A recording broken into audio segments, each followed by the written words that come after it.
কবিতাৰ শিৰোনাম বিপ্লৱৰ সুৰ। কবি ভৈৰৱ প্ৰাণ বৰা, আবৃত্তি মানস প্ৰতিম কলিতা। ককাই, শুনিছ জানো কেতিয়াবা বিপ্লৱৰ সুৰ? শুনা পাবা কেতিয়াবা দুভাগ ৰাতি গভীৰ আন্ধাৰৰ মাজত, আকৌ শুনা পাবা কেতিয়াবা কাল সন্ধিয়া। চিনি পায় অসমৰ ডেকাই বিপ্লৱৰ সুৰ। ককাই, তুমিতো এতিয়া দিছপুৰৰ লাল চাহাব, নুশুনা তুমি বিপ্লৱৰ সুৰ।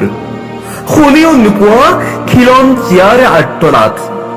এতিয়া বিলাসীপূৰ্ণ জীৱনত মস্কুল তুমি, দিছপুৰৰ বৃহৎ অট্টালিকাৰ গৰাকী। বিপ্লৱৰ সুৰ চিনি পাই বিদেশীয়ে কোঙা কৰা অসমীয়াৰ বুকুত উমলি ডাঙৰ হোৱা খাটি খোৱা অসমীয়াই। আই বুকুত সানি বৰ মানুহ হোৱাবোৰতো এতিয়া দিল্লীৰ দিছপুৰৰ অৰদাৰত নাচে।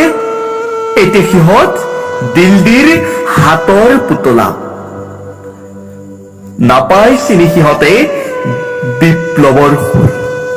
ককাই, অ ককাই, আহি চাবা কেতিয়াবা দিছপুৰৰ আসন এৰি অন্ধকাৰৰ আন্ধাৰ ফালে, কি জানিবা শুনি পোৱাই খাটি খোৱাৰ বিপ্লৱৰ সুৰ।